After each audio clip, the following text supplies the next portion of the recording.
She smiled at the world, but behind closed doors she held a secret that would destroy everything. How far would someone go to protect a lie that's already killed once? And when the truth finally comes out, will anyone survive what's waiting inside that house?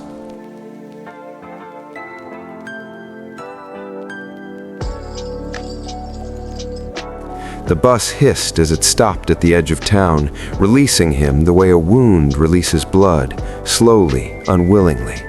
3 years inside juvenile detention had trained him to stand straight, keep his eyes low, and hide the tremor in his hands.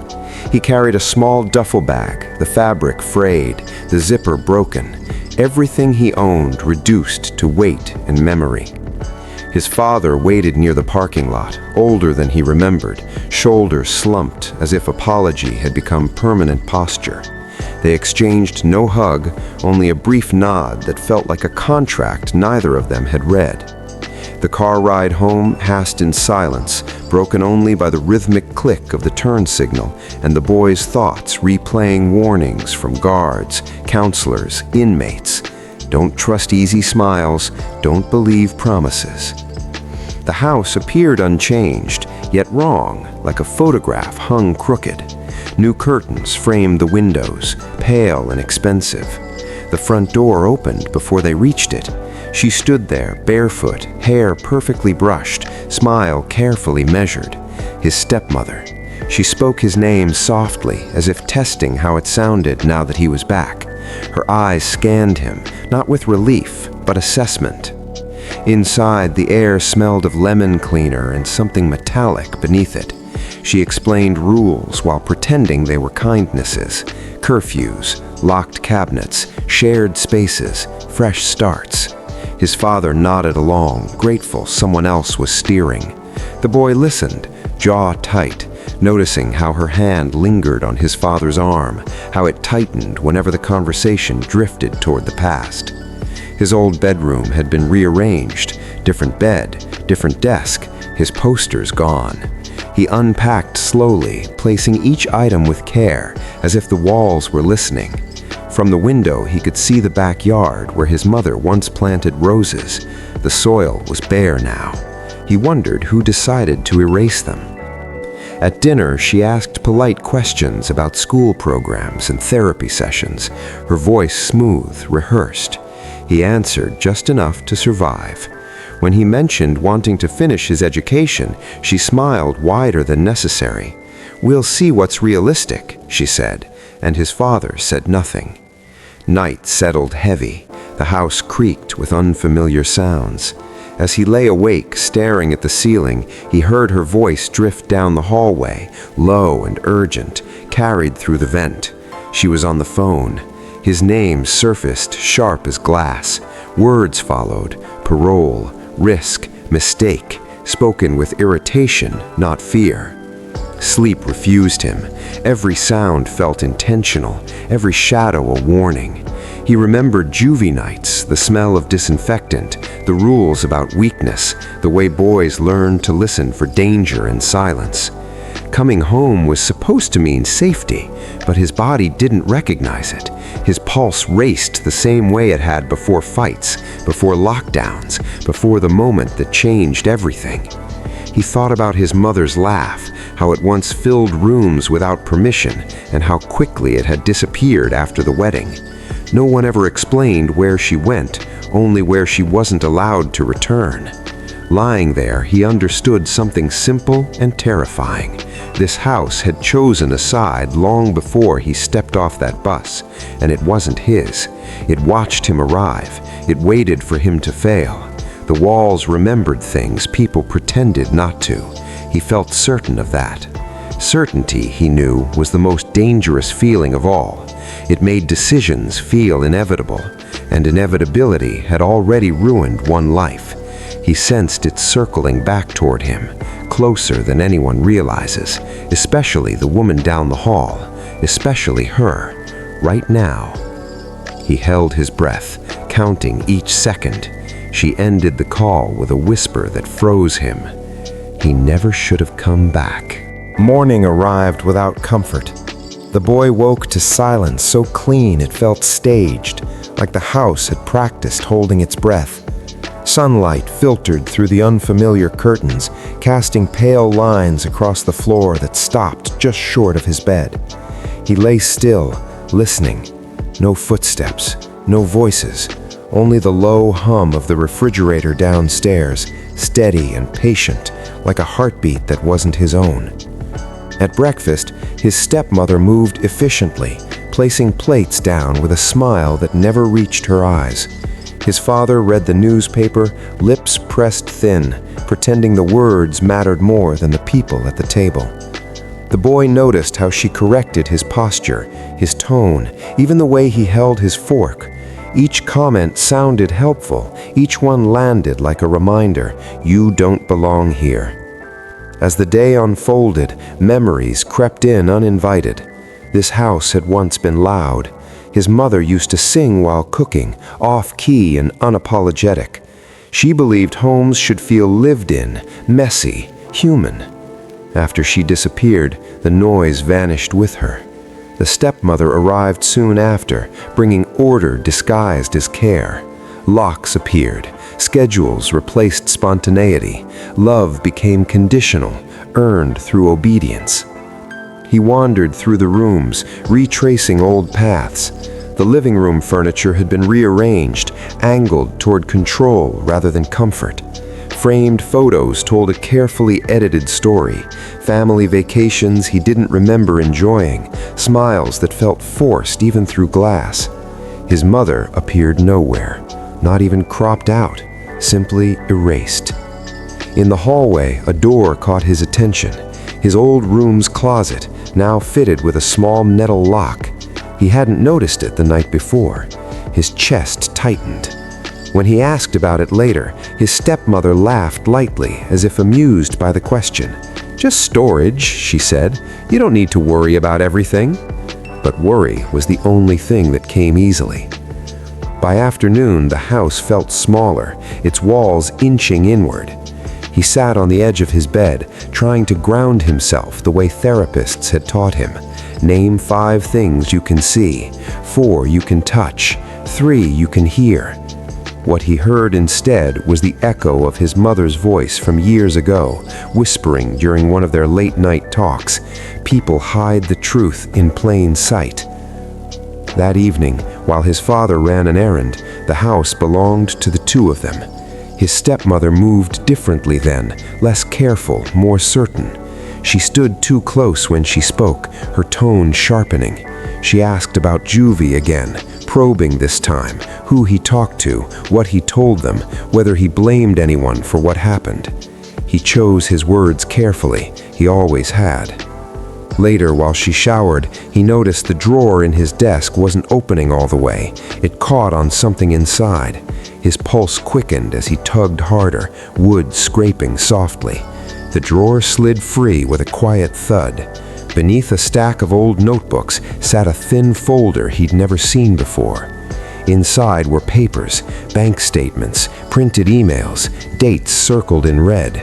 His mother's name appeared once, then twice. His hands shook as he flipped through them, heart pounding so loud he was sure it could be heard through the walls. None of it made sense yet, but it didn't feel accidental. Footsteps echoed down the hallway. He shoved the folder back just as the bathroom door opened. His stepmother's shadow crossed his doorway and paused. She looked at him too long, eyes narrowing slightly as if measuring damage. He forced his expression neutral, the way he'd learned inside. She smiled again. That night, alone in the dark, he understood the truth he'd been avoiding. This house wasn't built to protect anyone. It was built to bury things, secrets, people, evidence. And now that he was back, something buried was starting to shift. He stared at the ceiling, clutching the memory of those papers. Tomorrow, he decided, he would find out what she'd been hiding, whether she liked it or not. Sleep never came cleanly. It arrived in fragments, stitched together by memories he hadn't invited. When morning broke, he was already awake, staring at the same ceiling, replaying the weight of that folder in his hands. The papers hadn't just hinted at secrets, they had reopened wounds he'd spent years trying to cauterize. Whatever she was hiding, it was connected to what he'd lost. He moved through the day quietly, studying her the way predators study terrain. His stepmother hummed as she cleaned, her movements confident, practiced. Every gesture seemed rehearsed, as though she'd perfected the role long before stepping into it. Watching her, he remembered the first months after his mother vanished, how confusion turned into anger, how questions were answered with silence or irritation.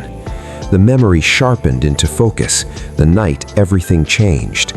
He had been younger, reckless with emotion, still believing adults told the truth. He'd found messages on his mother's phone then too, arguments, threats, promises that never resolved. When he confronted his stepmother, she hadn't denied anything. She leaned in close, voice calm, and told him no one would believe a troubled boy over a respected woman. Later that week, the police arrived. Later that night, he was taken away. Juvie finished what that moment started. Inside, they labeled him violent, unstable, broken. Therapy sessions blurred together, filled with questions that circled the truth but never landed on it. He learned when to stay silent, when to nod, when to redirect blame inward to survive. Rage became currency, vulnerability became weakness, and every night, alone in his bunk, he thought of his mother, how she used to brush his hair back and say, "They can't take what you know inside." But they had taken plenty. He lost his freedom first, then his reputation. Friends stopped writing, family visits thinned until they vanished altogether. His father came twice, both times apologizing for things he never named. Each visit ended the same way, with promises to fix things and the sound of a door locking behind him. Now, back in the house, the cost of those years pressed down on him. He watched his father defer to her without realizing it, surrendering decisions in exchange for peace. She had taken his mother, then she had taken him, and she'd done it while smiling. That afternoon, a knock sounded at the door. A social worker stood outside, clipboard tucked against her chest. Her eyes flicked briefly to the stepmother before settling on him.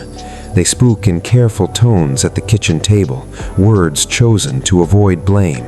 The social worker asked how reintegration felt, whether he felt safe. Safe. He hesitated too long. Later, as she gathered her things, she pulled him aside near the door. Her voice dropped. "If you think something isn't right here," she said, "you need proof. Accusations won't protect you." The warning echoed long after she left. That evening, his stepmother served dinner with forced warmth, asking about his plans, his goals, his regrets. The questions felt strategic, designed to map his thoughts. When he didn't answer quickly enough, her eyes hardened for just a moment before softening again. In his room, he pulled the memory of the folder back into focus. Bank transfers, dates, emails that suggested leverage, not love. It wasn't just about his mother disappearing, it was about control, about removing obstacles. What she took from him wasn't just a parent, it was truth, stability, choice. And now, sitting alone in the dark, he understood something else. If she'd gone this far once, she wouldn't hesitate to do it again. Somewhere downstairs, a drawer slid open. He froze, listening. Then her voice floated up, sharp and irritated, speaking to a phone. "If he starts talking, we'll handle it." The line went dead, and so did any illusion of safety. The threat from the phone call clung to him the next morning, buzzing beneath his skin like a warning he couldn't silence. He watched her through the front window as she greeted a neighbor, laughing softly, accepting praise for the flowers lining the driveway. In daylight, she transformed. Gone was the sharpness, replaced by warmth so convincing it felt contagious. People loved her. He learned that quickly. She volunteered at school fundraisers, organized neighborhood watches, brought casseroles to grieving families. When she smiled, doors opened. When she spoke, people listened. Standing beside her, he felt like a shadow attached to something bright, unwanted, and unseen. He followed at a distance as she walked the block, exchanging small talk with women who admired her discipline and men who respected her opinions. They asked about him, lowering their voices as if discussing a fragile object. She answered for him, praising his progress, emphasizing structure, responsibility, patience. Every word sounded generous. Every word built a cage. At the corner house, a patrol car idled. The officer inside waved when he saw her. She waved back, familiar, friendly. His stomach tightened. He remembered interrogation rooms, fluorescent lights, questions designed to corner him. She had been there once, offering tea to detectives, concern perfectly measured. They had thanked her for cooperating. Inside the house again, she moved with confidence, rearranging cushions, adjusting frames. He noticed how every photo angled toward her, how even memories bent in her direction. The boy realized reputation was armor. It deflected suspicion. It absorbed blame. That afternoon, a neighbor stopped by unannounced. The woman praised his stepmother's strength, her sacrifice, her patience raising someone so difficult. The boy stood there, heat flooding his face, as his stepmother squeezed his shoulder gently. "We're doing our best," she said. The lie tasted sweet to everyone but him. Later, alone in his room, he studied the street through the blinds. He understood now why no one had questioned her version of events. Monsters didn't look like her. They looked like boys with records, anger problems, missing mothers. The realization settled heavily, reshaping his fear into something colder. That night, the house hosted a small dinner. Laughter filled the rooms, wine glasses clinked, stories flowed easily. She played her role flawlessly, anticipating needs, deflecting attention. He answered questions minimally, careful not to contradict the narrative she'd built around him. When the guests finally left, exhaustion washed over him. He retreated to his room, undressed, and lay in bed staring at the ceiling. Sleep hovered just out of reach. Sometime later, soft footsteps paused outside his door. He kept his eyes closed. The door opened slowly. He felt her presence before he heard her, sensed her standing there, watching. The air changed. A drawer slid open quietly, then closed. She leaned closer, close enough that he could smell her perfume. "Adjustment takes time," she whispered, not knowing if he was awake. Then she left, shutting the door without a sound. His heart pounded long after. She hadn't been checking on him. She'd been checking on what he knew, and she was preparing for something. He lay awake, counting breaths, replay her steps, her pause, her certainty. The realization settled with brutal clarity. Everyone outside these walls saw a saint, while he saw the seams. If he wanted truth, he would have to earn it quietly, listen longer, remember better. He would map her days, her allies, her habits, and her mistakes, because perfect masks crack when watched. And when they did, he intended to be there, ready, steady, and finally believed. The next morning would test that resolve, when neighbors smiled again, and doors opened easily, and her secrets waited closer than ever, inside home. He woke before sunrise, the house still wrapped in artificial calm. The night's resolve lingered, sharp and focused. He moved carefully, listening for footsteps, for any signal that she was already awake. When he was certain he was alone, he pulled the drawer open again and removed the folder, laying its contents across the desk like pieces of a puzzle begging to be solved. The papers meant more now.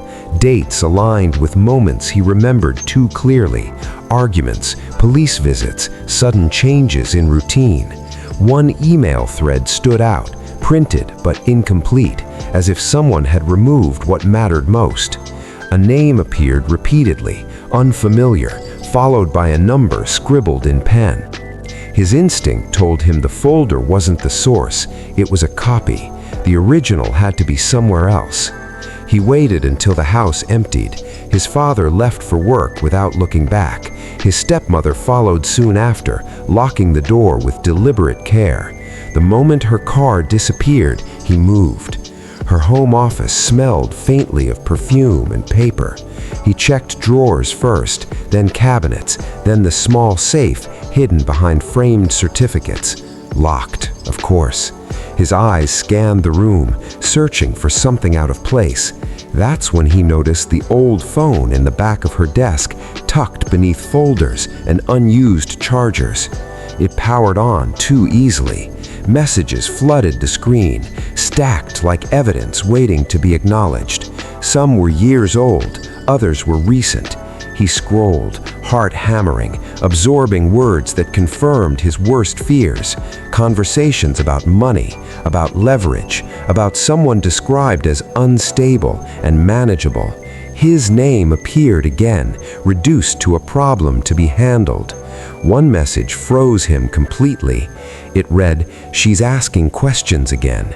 "She won't be a problem much longer," came the reply.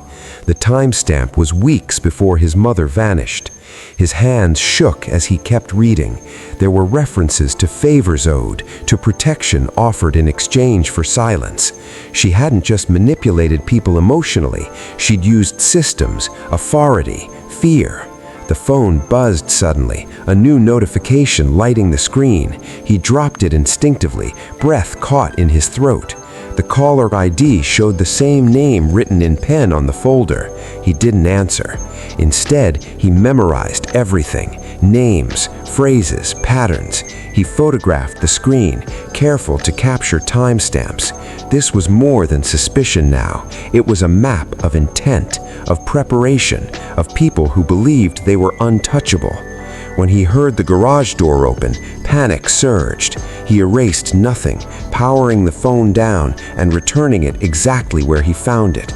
By the time she entered the room, he was seated on the bed, breathing evenly, staring at nothing. She studied him for a moment too long. Dinner passed in forced normalcy. She spoke lightly, joked even, but her eyes kept drifting toward him, calculating. He wondered if she sensed the shift, if she felt the balance tipping. Later, alone again, he reviewed the photos on his phone. The truth was finally solid, dangerous, but real. And with it came a new understanding. Exposure wouldn't protect him, it would provoke her. Some secrets didn't stay buried when uncovered, they fought back. Down the hall, a door closed softly. He heard her voice, low and urgent, speaking into a phone. "If he talks, you know what to do," she said, irritation cutting through control. He locked his screen, pulse racing. The war had already started, and she knew he was no longer unarmed. The words from her phone call didn't fade overnight. They followed him into morning, into every creak of the stairs, every clink of dishes. If she was preparing for something, then so was he. But there was one person left he hadn't confronted, the man who should have protected him from the beginning. His father sat at the kitchen table, hands wrapped around a mug he hadn't touched. The steam rose and vanished, just like every conversation they never finished. The boy stood across from him, heart pounding, and realized how much smaller his father seemed now. Not physically, internally, like a man who had folded himself inward to survive. "We need to talk," the boy said. His father flinched, then nodded. They moved to the living room, sitting on opposite ends of the couch. The space between them felt intentional. The boy spoke slowly, carefully, laying out fragments instead of accusations. The folder, the phone, the messages. He watched his father's face change with every word. Confusion, denial, fear, then something close to recognition. "She wouldn't do that," his father said weakly. "She already did," the boy replied. His voice didn't shake. That scared him more than anger ever had. Silence settled, thick and suffocating.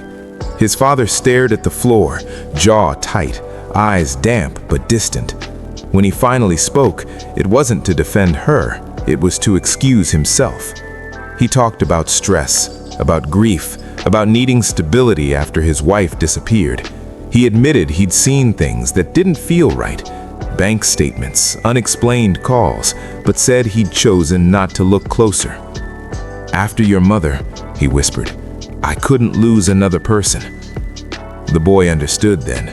His father hadn't been fooled. He'd surrendered. He'd traded truth for peace, his son for silence. Anger surged, hot and uncontrollable. "You let them take me," the boy said. "You watched it happen." Tears fell then, quiet and useless. His father reached out, stopping short of touching him. "I thought if I stayed quiet, things wouldn't get worse," he said. "I was wrong." Footsteps sounded in the hallway. She stood in the doorway, arms crossed, expression carefully neutral. "Everything okay in here?" she asked. Her eyes flicked between them, assessing damage. The boy said nothing. His father swallowed hard. "We're fine," his father said. The betrayal landed harder than any slap. That evening, tension coiled through the house. No one raised their voice, no one needed to. His father avoided eye contact, retreating into small, careful movements. Later, he heard raised voices behind closed doors, his father arguing, finally, too late. A door slammed, keys jingled. The front door opened and closed. His father left without saying goodbye. The house fell quiet again, but this time it felt dangerous. The boy stood in his room, listening to the echo of the argument, to the absence of the one person who might have slowed what was coming. Downstairs, cabinets opened, drawers shut, the rhythm of preparation. He understood now. Silence wasn't neutral, it was permission. And with his father gone, she no longer had to pretend. The house felt different with his father gone, like a rule had been lifted without permission. Fear no longer arrived in flashes, it settled in, steady and observant. He understood now that panic would only finish what silence had started. If he wanted to survive this, fear had to become something useful, something organized, something quiet. He began with routines, hers, not his. He noted the exact time she woke, when she checked her phone, how long she stayed in the shower. He memorized the sounds of the house, floorboards that complained, doors that whispered, stairs that betrayed weight. At night, he stayed awake, listening, mapping the dark the way he once mapped cell blocks. He started recording small things, conversations framed as concern, questions disguised as care. He saved voice notes, screenshots, timestamps. Nothing dramatic, nothing obvious. Truth survived best when it looked boring. He hid the files in places no one searched anymore, burying them inside old school folders and forgotten apps. Control, he realized, came from preparation, not confrontation. Days passed. Her tone changed. She stopped hovering and started testing. Casual comments about his temper, reminders of his record, subtle warnings about consequences. He responded with calm, practiced compliance. He let her believe he was tired, scared, grateful. The mask worked. It always did on people who wanted to believe their own stories. Inside, something hardened. One afternoon, she cornered him in the kitchen, blocking the doorway with her body. She asked what he planned to do with his future. Her voice was gentle, her eyes were not. He answered carefully, describing stability, gratitude, patience. He watched relief cross her face, followed by satisfaction. She stepped aside. That night, he added another rule to the plan. Never let her feel threatened. Not yet. He contacted the social worker anonymously, asking questions instead of making claims. What protections existed? What counted as evidence? What happened when accusations came without proof? The answers confirmed what he already knew. Systems moved slowly. People like her moved faster. The realization didn't break him. it focused him. He started documenting her allies, the neighbor with police connections, the friend who worked at the bank, the man from the messages who never used full sentences. Patterns emerged, so did gaps. Everyone made mistakes eventually, especially those who believed themselves untouchable. Late one night, he heard her pacing downstairs, restless, irritated. A drawer slammed, another opened. He crept to the top of the stairs, staying in shadow. She stood at the counter, staring at her phone, jaw tight. When she spoke, her voice had lost its polish. "He's not as broken as you said," she snapped. A pause. "No, I'll handle it." Cold settled in his chest. The plan adjusted itself instantly. He would accelerate, slowly, carefully, before she decided to act. He returned to his room and sat on the bed, breathing evenly, repeating the steps in his head. Observe, record, wait, survive. Justice, if it came, would come later. First came staying alive. Downstairs, a cabinet closed softly. Footsteps approached the stairs, unhurried, deliberate. He lay back, eyes closed, phone hidden beneath the mattress, recording already active. Fear had done its job. Now it was time for the plan to begin. It started with an argument that no one could have predicted. He had been careful for weeks, observing, documenting, calculating, but tonight the tension snapped. Words flew across the kitchen, sharp and raw, cutting deeper than any blade. She accused, he defended. Each sentence peeled back layers of restraint until nothing remained but anger and fear. Her voice rose, sweetly venomous. "You think you know everything, don't you?" she spat. "You think a folder and a phone make you right." His pulse hammered in his ears. He had memorized every strategy, every precaution, and yet, hearing her this close, feeling her energy press against him, he realized some truths were too volatile to be contained. He leaned back, hands clenching the counter. "I know enough," he said quietly, deliberately. "Enough to stop being lied to." The stepmother smiled, a predator's curl. "Enough? That's dangerous." She moved closer, the knife in her hand catching the dim light. It wasn't large, but it was deliberate, and he froze, heart skipping. He hadn't expected her to escalate this quickly. He'd assumed patience, manipulation, subtler control. Not this. Time slowed. Her hand twitched, the knife glinting. He remembered every night in Juvie, every fight, every rule about survival. He acted instinctively, blocking the blade, knocking her hand aside. Metal clattered to the floor. They stared at each other, two storms contained in human bodies. Breath came ragged, heavy, unsteady. Blood pulsed beneath skin, and the air seemed to thicken with the weight of everything unspoken. The first strike wasn't meant to kill.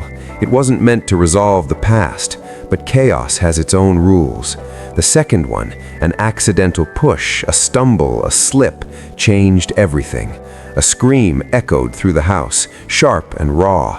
He stepped back, eyes wide, heart pounding in disbelief. The knife had cut her, deep enough to shock, enough to turn silence into sirens.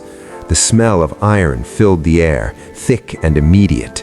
She clutched her side, gasping, rage and fear mingling.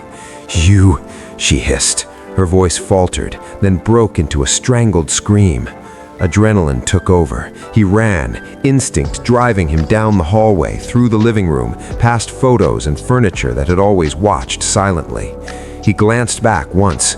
She was slumped, the knife beside her, her eyes wild and unreadable.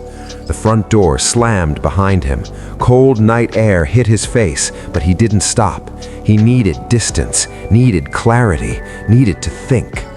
Somewhere in the house, drawers had been opened, papers scattered, phone chargers unplugged. The chaos she created in her panic mirrored the chaos he'd internalized for weeks. He ducked behind a fence at the edge of the yard, breathing unevenly, listening. Silence, save for the faint groans from inside. He realized something terrifying. This wasn't over. The truth had revealed itself, violent and irreversible. Blood had been spilled, but the body, her body, was gone. His pulse surged. Someone had moved her, or she had moved herself. The house had kept secrets before, and now it had swallowed one of its own. He wiped sweat and fear from his face, knowing the next step wouldn't be simple. The world outside assumed order, but he had just learned that blood was thicker than truth. And in this house, that blood would dictate everything yet to come. Somewhere downstairs, a drawer slammed shut. He pressed himself against the fence, heart racing. The hunt, or her plan, was only beginning. By the time the police arrived, the house had transformed into a stage set. Lights flashed through the windows, neighbors gathered at the curb, whispers rippling through the air like currents in water. He stood on the sidewalk, silent, hands in his pockets, watching. The story had already begun to write itself without him. Detectives entered the house with practiced caution, notebooks ready, cameras snapping. The stepmother, or at least the version of her the world knew, was nowhere to be seen. The kitchen was spotless again, no trace of struggle, except the faint, lingering iron scent that his memory amplified. Officers nodded politely to neighbors, accepting their rehearsed accounts. They described him as volatile, dangerous, a young man with a record. No one mentioned the folder, no one mentioned the phone, no one mentioned her words, "If he talks, you know what to do." Inside, he followed silently. The house was cold, artificial. Every surface gleamed. Photos hung perfectly. The chaos of the night before had been erased as if it had never existed. She had built it to protect herself, and now it was working. Neighbors offered statements, their voices clipped, sympathetic. "I always thought she was too perfect," one said. "He always seemed troubled," another whispered. Their eyes didn't see the truth. They only saw their version, polished, comfortable. Detectives approached him next. They asked simple questions, tone neutral, careful. "Where were you last night? Did you see anyone else enter the house? Do you have any explanation for what happened?" He answered minimally, measured, aware that words could be twisted, replayed, used against him. One officer gestured toward the kitchen. "Blood on the counter," he said casually, notebook in hand. "Can you explain that?" His stomach tightened. He had been careful, had documented every move, every sound, but documentation could not erase instinct, could not undo the night's chaos. The truth was sharp, dangerous, and invisible to those who chose the easy story. Outside, neighbors murmured, cameras flashed, social media posts began forming, teen stepson suspected in stepmother stabbing, family tragedy unfolds. The narrative solidified before the real story had a chance to breathe. He realized something crucial. Perception was as lethal as violence. She had spent years cultivating belief. Now that belief protected her, shielded her, allowed her to operate in daylight while he became the villain. Sitting on the curb after questioning, he watched the street. Police tape cordoned off the house. Neighbors' eyes lingered, curious, fearful. The narrative was complete. Boy with a record, stepmother wounded, a story of instability and accident that required no deeper digging. He clenched his fists, the rage simmering but contained. Memories mattered, truth mattered, yet the world had already chosen a story that absolved her, condemned him, and silenced the pieces of reality he carried like a weight in his chest. He thought of the messages, the folder, the phone, the nights spent mapping, observing, recording. None of that mattered to anyone outside these walls, only appearances did. A door slammed somewhere inside. Footsteps. She moved. She existed still, untouchable. He rose to his feet, resolve hardening. The story everyone believed wasn't truth, but it didn't have to be the last story told. Somewhere in the house, a shadow shifted. The real account waited, and he would have to decide how far he was willing to go to make the world see it. The chaos outside had settled, leaving a fragile calm that felt unnatural. Neighbors had returned to their routines, police had gone, and the house once again exuded the polished order she preferred. But he couldn't return to normal. Revenge, he realized, didn't arrive with fireworks or applause. It came quietly, hollow and echoing, leaving behind only questions and shadows. He moved through the house cautiously, noting every detail as though the walls themselves might betray him. Every cabinet, every photograph, every locked drawer was a reminder of what had been taken and what could never be reclaimed. He thought of his mother, of the life erased, of the years spent in Juvie, the isolation, the manipulation. All of it had led to this moment, a moment that should have felt like triumph, but instead weighed him down like stones in a river. He found the folder again, hidden where he had left it. The pages fluttered slightly in the breeze from the open window. He flipped through the documents, rereading emails, dates, and notes that had once been a map of deceit. The thrill of discovery had faded, replaced by exhaustion and emptiness. Revenge had given him nothing tangible except awareness, proof, a sense of power that felt simultaneously fleeting and fragile. Her presence downstairs was subtle, controlled. He could hear the faint hum of her voice as she spoke on the phone, soft, measured. Each word was precise, calculated, a reminder that she remained untouchable, at least for now. He imagined her saying the same thing to someone else she manipulated. "We always win." The thought filled him with a cold clarity. Revenge wasn't about satisfying justice. It was about surviving long enough to expose the truth. He sat at the edge of his bed, phone in hand, reviewing the photos and voice notes he had collected.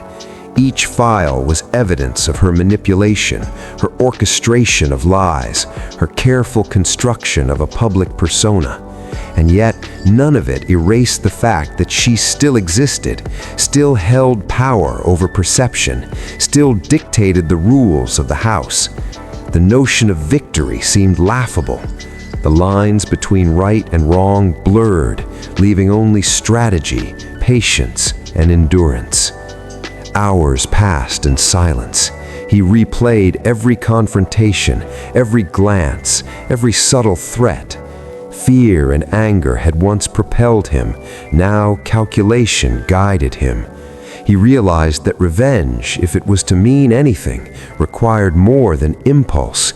It demanded meticulous planning, awareness, and an understanding that satisfaction might never arrive.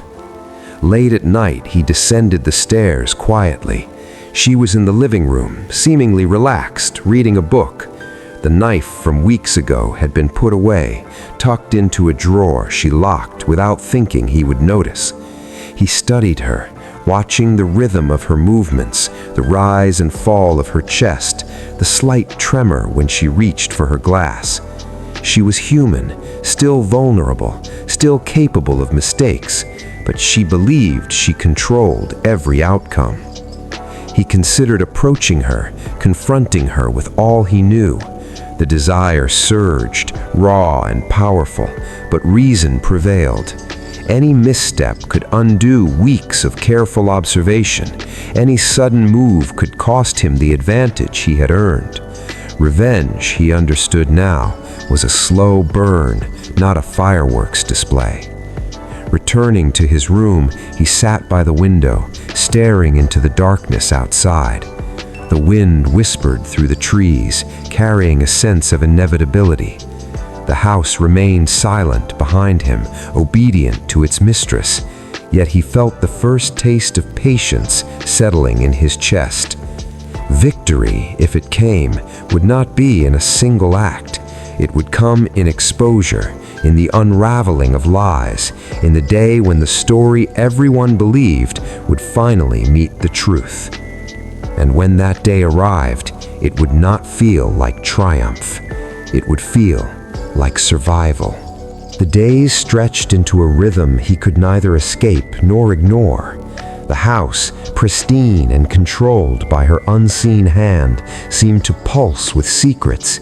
Each creak of a floorboard or shuffle of a drawer, a reminder that knowledge carried a price. He had discovered the truth, mapped the lies, and recorded every detail. But understanding had brought no relief. Instead, it had sharpened his perception and deepened the shadows around him. He walked the halls slowly, touching door frames lightly, memorizing distances, angles, and patterns. Each room had a story, each object a potential trap or clue. He thought of the folder and the phone, of the bank statements, the messages, the emails, and of the people who had spoken to her behind closed doors. Every revelation came with weight, a burden that pressed on his chest and made sleep elusive. The cost of knowing, he realized, was never peace. His father had returned briefly, attempting to mend distance, but the boy saw clearly that his father's understanding was shallow, filtered through guilt and years of silence. Words of apology were easy, accountability was not. The father's absence, his surrender to fear, had allowed the stepmother to manipulate freely. The boy understood that some sins were perpetuated by inaction, and he carried that understanding like a sharpened edge against his ribs. He began keeping a journal, documenting what he had seen and heard in careful detail. Names, dates, conversations, reactions, all cataloged. But even as he wrote, he knew that truth alone was insufficient. People believed what they wanted, and she had mastered the art of creating belief. Evidence could be hidden, discarded, twisted. He had learned that the world preferred comforting stories to inconvenient facts. At night, he reviewed the recordings he had made, the whispers from her phone calls, the subtle instructions she gave to her allies, the patterns of her movements.